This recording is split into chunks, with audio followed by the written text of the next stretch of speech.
My name is Stella Moore. I'm 31 years old, a pediatric nurse at Trinity Children's Hospital in a peaceful small town called Oak Ridge, Colorado. From the outside, people often say I'm living the dream. A stable job, a happy home, and a husband anyone would admire. But perhaps they only see what I allow them to see. Ethan Moore and I met when we were both students at Denver University. Ethan is 2 years older than me, a man with handsome features, confident eyes, and a warm, deep voice that made my young heart race back then. After 11 years together, 8 of them married, I once believed I had found my lifelong companion. Ethan, a successful real estate developer, was once named to a local magazine's top young entrepreneurs under 40 list. In the eyes of friends and family, he was the ideal husband, charming, intelligent, and ambitious. We lived in our dream home in the Willow Creek neighborhood, where tree-lined streets surrounded wooden houses and vibrant gardens. Our 2-story house had 4 bedrooms and a backyard large enough for weekend barbecues or simply enjoying a quiet afternoon with tea and a book. Every corner of the house was decorated by me, from the wall paint and curtains to the paintings and flower vases on the dining table. I still remember the excitement I felt stepping through that door with Ethan for the first time, when we were struggling to pay every dollar of our mortgage. I told myself then, this would be our solid home, where we would build a complete family. Ethan was gifted at making others feel special. He spoke in a way that made people trust him easily. At company parties, I saw the admiring glances he drew as he confidently spoke about the major projects he was involved in. With neatly cut black hair, a well-fitted suit, and a charming smile, he always became the center of attention without even trying. As for me, I was content with my role. I was the one behind the scenes, the one planning the parties, preparing dinner when he came home late, remembering every anniversary and all of Ethan's little preferences. My work at the hospital kept me busy, but I never let it affect our family life. I was proud that I could balance my career and our home, long shifts and cozy dinners with my husband. Every time I heard Ethan introduce me to colleagues, "This is Stella, the person who makes everything in my life perfect," my heart filled with simple happiness. To outsiders, we were the model couple. Ethan was successful, I was devoted. His family and my friends often said we were made for each other. Ethan was a caring husband who never forgot flowers on our anniversaries, and often texted me sweet notes during his packed meetings.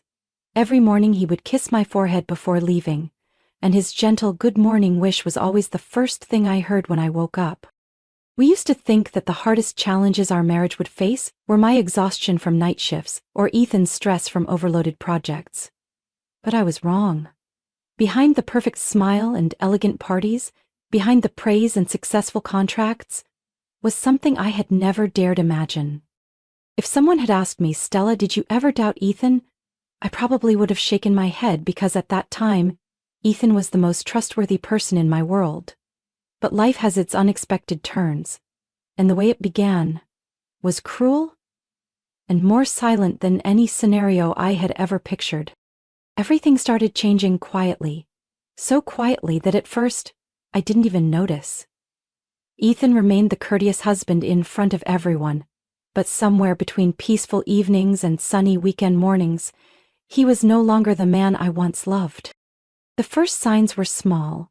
Ethan started coming home later. At first, I didn't think much of it. He said work was at a critical stage, that his real estate projects needed closer supervision. I believed him. How could I not believe when for all those years Ethan was the man I proudly called my husband? But then the late nights became more frequent, from once or twice a week to nearly every evening.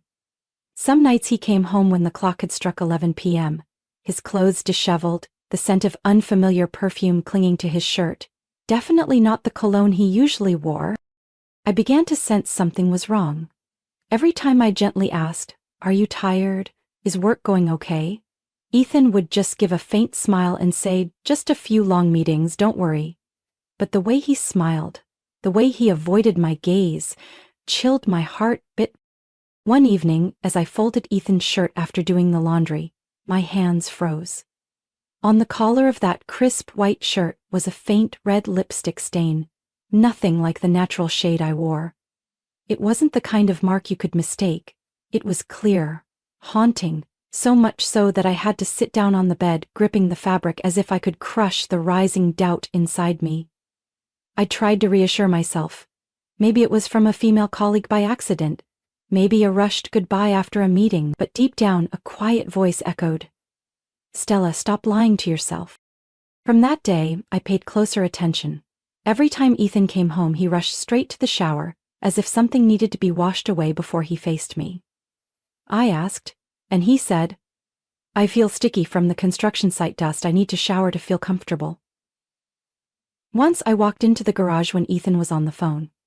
He jumped, quickly ended the call, then pretended to be busy with the car. His phone was never out of his reach, even in the bathroom.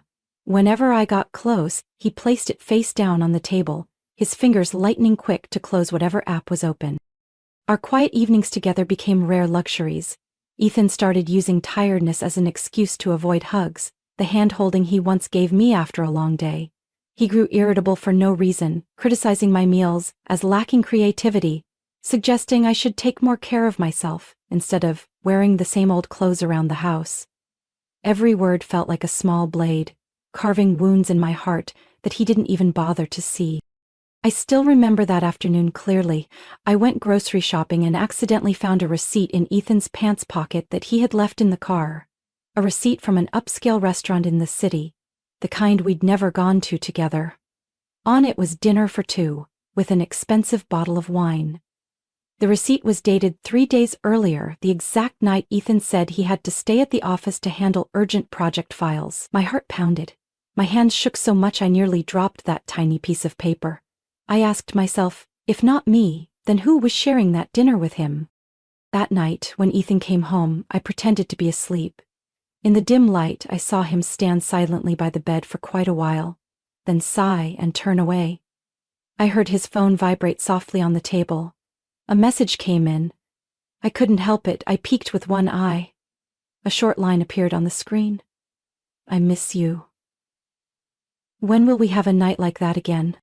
I lay there, my heart twisting, not knowing when the tears had started to fall. Ethan's reply didn't come out in words, but his shoulders trembled slightly, as if he was struggling with himself. Or was it simply fear?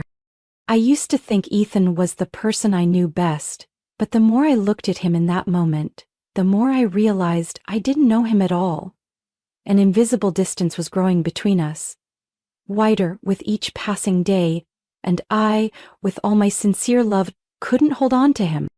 That evening, when Ethan hurried out of the house again with the excuse of an urgent client meeting, I sat alone in the living room, silent in the house that had once been our home but now felt strangely cold. I didn't know how long I sat there, only hearing the ticking of the wall clock echoing, as if reminding me of each second of a truth slowly coming to light. When I got up to tidy the stack of papers Ethan had left on the table, I accidentally saw a small slip of paper fall from the jacket he had tossed over the chair. A small card with an elegant floral border, handwritten in soft but confident script. "Thank you for a wonderful weekend. I can't wait for the day we can be together without hiding. Love you." I held the card in my hand, feeling as if I had just touched a cold, sharp blade. All the doubts I had harbored seemed to have found their answer. No more smudged lipstick marks, no more stray receipts or long nights without laughter. This was the undeniable proof. Ethan wasn't just lost in a moment of weakness. He was living a different life behind my back. I didn't cry.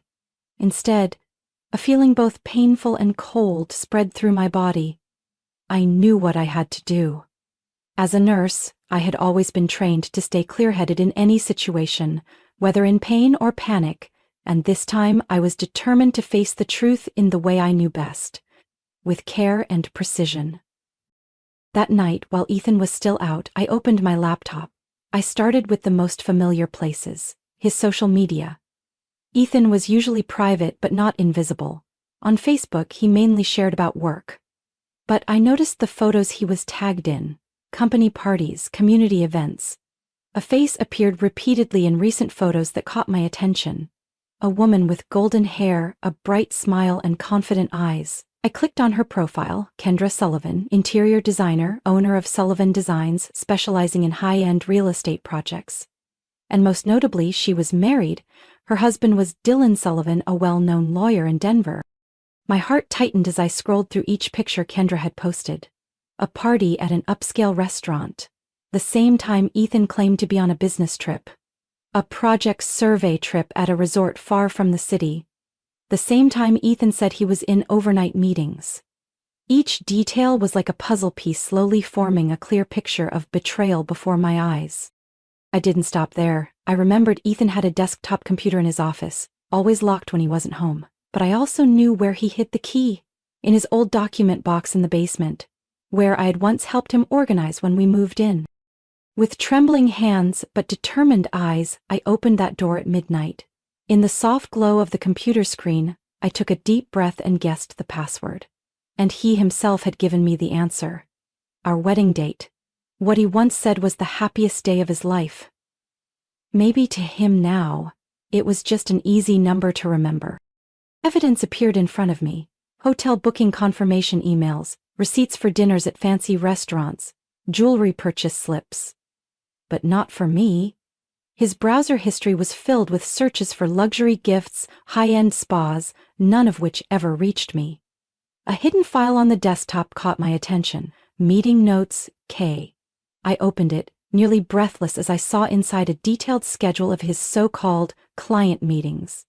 In reality, private dates with Kendra. As the first rays of sunlight streamed through the curtains, I sat motionless in the office, surrounded by papers, emails, and stray receipts. Everything was clear now. Kendra wasn't just a business partner. She was the woman Ethan had given his time, money, and passion to. Things that should have belonged only to me. But instead of breaking down, a different fire burned quietly inside me. I had to see this through. I had to know the full truth, not just for myself, but to make sure Ethan never deceived anyone again. His game had begun, and now it was my turn. After that night, I knew I couldn't go on pretending nothing had happened. The pieces of Ethan and Kendra's deception were far too clear, but I wasn't the type to rush into confrontation without being fully prepared. If Ethan had spent months building his perfect play, I would take my time to expose it, with finesse and undeniable proof. The next morning, as Ethan left the house in his sharp suit with that fake smile on his lips, I picked up the phone and called Elena Rivera, a private investigator recommended by a colleague at the hospital. Elena had been a detective before opening her own agency. Her voice on the phone was calm and steady. "I understand, Stella. Send me everything you have. I'll take care of the rest." I met Elena at a small cafe on the outskirts of town. I laid out all the documents I had collected, receipts, screenshots, Kendra's handwritten note. Elena glanced through them and nodded. "You've done better than most people I've worked with. Now we need proof no one can deny. Photos, schedules, exact locations." "I'll start tonight." Hearing her words, I felt a strange sense of calm. Over the next 2 weeks, Elena worked with remarkable precision. Every 2 days, she sent me an update. Photos of Ethan and Kendra hand in hand entering a boutique hotel in Denver. Receipts for dinners at restaurants not on Ethan's client list. Pictures of them leaving a resort more than 3 hours' drive from the city, exactly when Ethan said he had meetings with partners. Each piece of evidence was like a nail sealing the coffin of the trust I had once given him. When everything was ready, I knew it was time for the show to end. I thought of a way for the truth to be revealed not just in a private confrontation, but as a shock no one could ignore. And then, the plan formed in my mind. A dinner party. I spoke up one morning as Ethan was drinking coffee, his eyes glued to his phone screen. "Honey, I think we should invite your partners and their families over for dinner this weekend. It's been so long since we hosted anything." Ethan looked startled, as if he hadn't expected me to suggest it. Sure. Who do you think we should invite?" I gave a gentle smile. "How about Sam Harper and his wife? You always say Sam thinks highly of you, and I like them too. And, if you want, let's invite Kendra. You've mentioned her so many times in your work." Ethan nodded, trying to act natural, but his hand tightened visibly around the coffee cup. I pretended not to notice. In my mind, I had already reached out to Sam Harper, Ethan's longtime partner. Sam eagerly accepted the invitation and even mentioned that week his wife's younger brother, Dylan Sullivan, would be staying at their house during a business trip to Denver. Dylan Sullivan, Kendra's legal husband. It was as if the universe had arranged everything for me. I texted Elena, "The plan begins." On the day of the dinner, I'd prepared everything with a level of care Ethan could never have anticipated. The long dining table in the formal dining room was meticulously arranged by me. I placed Ethan at the head of the table, Kendra to his right, close enough that their glances and subtle gestures could easily be noticed. Dylan sat across from Kendra, with Sam and his wife on either side of me. Every seat, every distance, was planned like a chessboard. That evening, I wore the classic blue dress that Ethan once said made me look like a goddess when we first married. This time, I wore it not to make him proud, but to remind him how much the woman who once stood by his side had loved him. When Kendra walked into the house with Ethan, her smile was radiant, as if she were the true hostess. Her gaze swept past me, then froze when she saw Dylan standing there, holding a glass of wine, nodding in greeting. For a moment, her face turned pale, and Ethan looked as if all the blood had drained from his face. I welcomed the guests with polite warmth, silently counting the seconds until their charade crumbled before everyone. The door had just opened when Kendra walked in with the confident posture of a woman accustomed to admiration. Her golden hair fell loosely, her face perfectly made up, and her smile was a mix of pride and provocation, as if the entire evening was her private stage. The deep red dress clung to her body, drawing every gaze in the room in an instant, including Ethan, who looked both tense and lost. Kendra reached out her hand, smiling sweetly. "Stella, I'm so glad to finally meet you. Ethan talks about you all the time." I took her hand, my smile gentle but my gaze unyielding. "It's an honor that you made time for our family dinner." In that moment, Kendra's eyes flicked to Dylan, her legal husband, standing beside Sam with a wineglass in hand. Her smile faltered for a brief second, then was quickly replaced with a look of surprise. "Dylan, you're here?" Dylan raised an eyebrow, his voice calm but full of meaning. "Why so surprised, Kendra? Sam invited me." "You knew I was staying with them, didn't you?" I watched the two betrayers like a director behind the stage, seeing every flicker of panic in their eyes as their own performance began to collapse. The meal started with an obvious stiffness. I played the gracious hostess, asking about each guest, offering wine, chatting as if unaware of the storm brewing beneath the surface. Sam and his wife remained cheerful, oblivious to the tension that flickered across the table. Dylan stayed silent, observing, the sharp eyes of a lawyer missing nothing in his wife's behavior. When the appetizer was served, I tilted my head slightly. "Kendra, I've heard you're very successful in interior design. May I ask which company you're with now?" Kendra forced a smile. "Oh, I freelance, take on projects through partnerships. It's more flexible." Dylan frowned slightly. "I thought you said you were officially collaborating with the firm in Denver. That's why we moved here so quickly, remember?" The air grew heavy. Kendra bit her lip, her eyes darting to Ethan. Then she shifted the topic. "Actually, I do a bit of everything to build connections." I followed gently, my voice light. "Ethan is so lucky to have a partner who's both beautiful and talented supporting his projects. He told me you've contributed many ideas recently, isn't that right?" Ethan swallowed hard, his hand clenching the wineglass. Kendra occasionally offers some suggestions, nothing formal." Sam looked surprised. "Really? I thought you said you were working closely with a new designer. So it's not Kendra?" Kendra and Ethan exchanged glances, panic now clearly visible in their eyes. Dylan leaned on the table, his voice low and firm. "I think I need to hear more about these late-night meetings, these sudden business trips. Funny how they always line up with the times Kendra says she has to work late." I stood up, calmly walked to the side table where I had prepared a file. "I think it's time we were honest.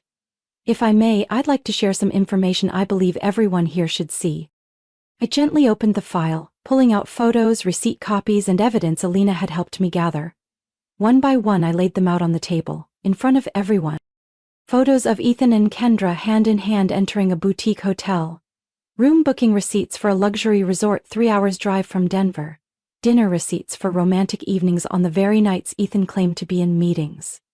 Each document was like a blow to the mask they had tried so hard to keep on since the evening began. Dylan looked at each piece of evidence, his face turning to ice.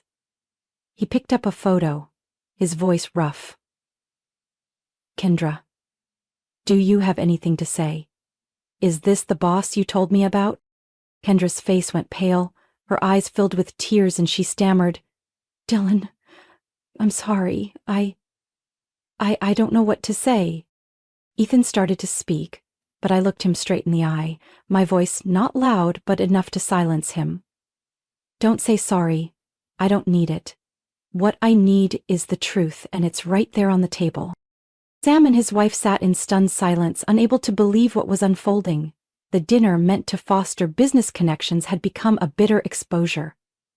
I took a deep breath, feeling a lightness in every cell of my body. The truth had spoken, and there was no place left to hide. After that fateful evening, everything collapsed at the speed of a storm. Dylan left my house that very night, taking with him the file of evidence I handed him.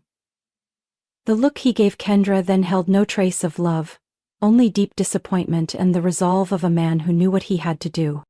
Just 2 days later, I heard that Dylan had changed all the locks on their house in Denver and filed for divorce along with a criminal complaint for embezzlement.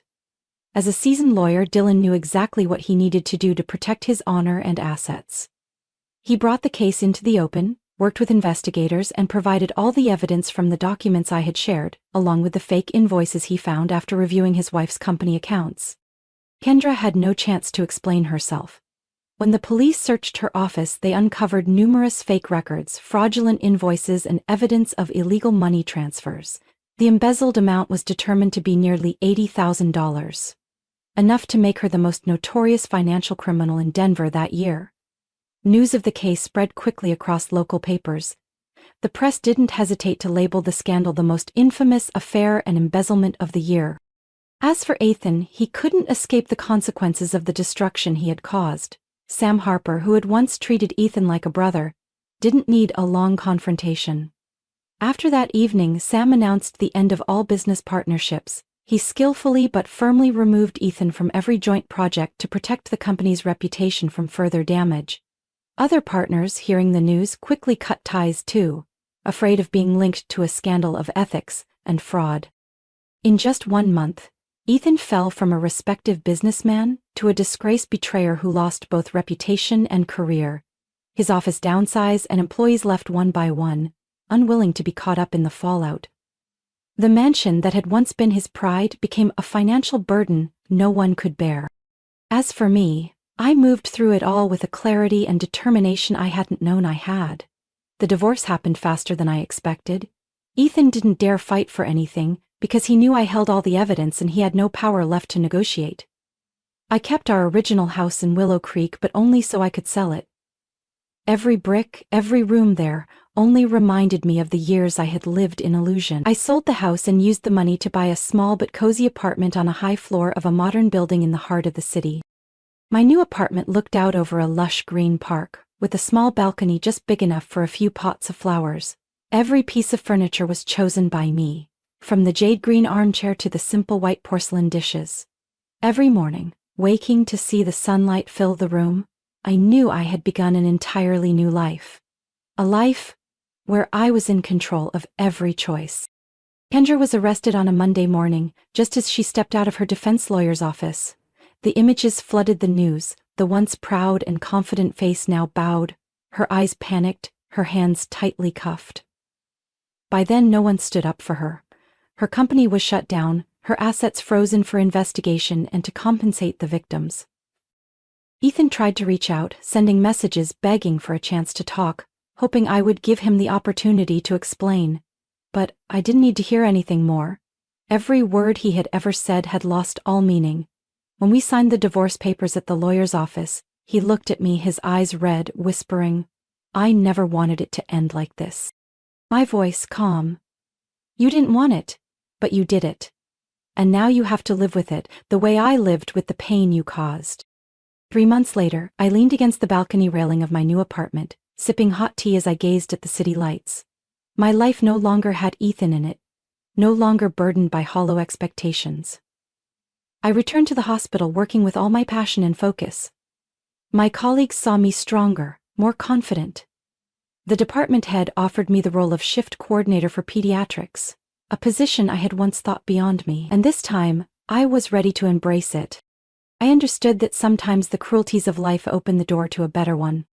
In the time after that ordeal, I thought I would fall apart, but strangely, with each passing day, I felt reborn. No more long nights waiting for the sound of keys in the door, no more mornings waking with the weight of doubt. Each day, I began by reminding myself, Stella, this is your life, you deserve happiness. My work at Trinity Children's Hospital became my greatest anchor. I poured my heart into every shift, every child I cared for.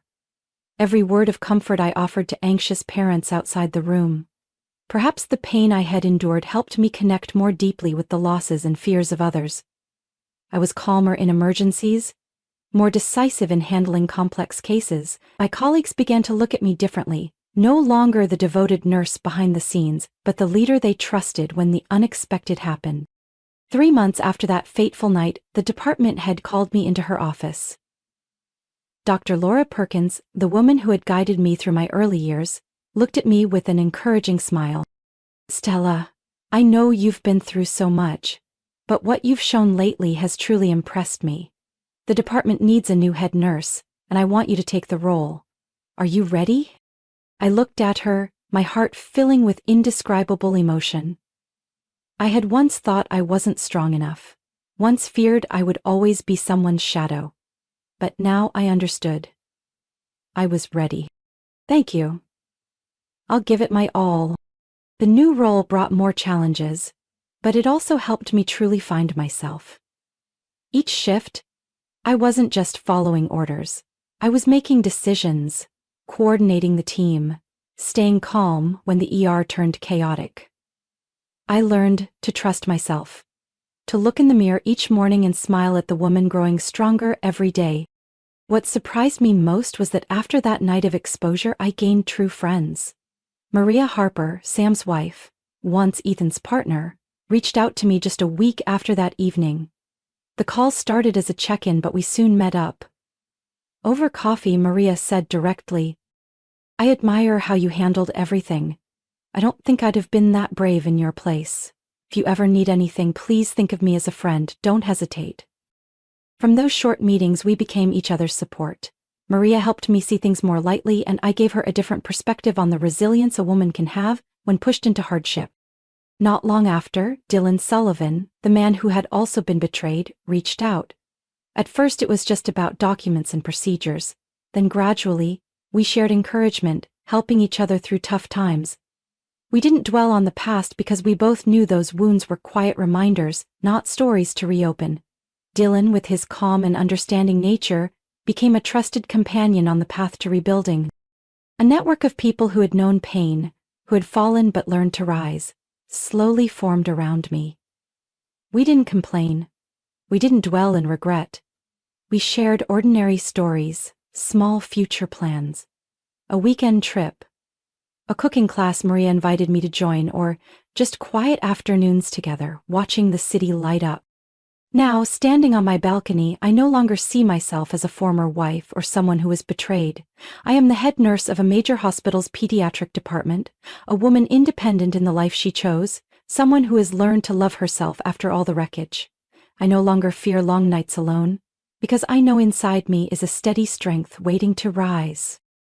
And when I look in the mirror each morning, I no longer see the woman who lived for the role of a wife. I see a woman who is independent, confident, and strong. Someone who will never let anyone else define her worth again. Looking back, I understand that sometimes the most painful upheavals are the turning points that help us find ourselves. I am no longer the woman who strained to hold together a marriage built on lies. Now I live for myself, own every decision, and cherish the value and freedom I deserve. The old wounds have closed, making room for a Stella who is strong, confident, and happy with the new life I once thought impossible after all that heartache. What do you think about Stella's story and how she overcame the pain to rebuild her life? Share your thoughts in the comments below, and don't forget to follow the channel for more emotional family stories to come.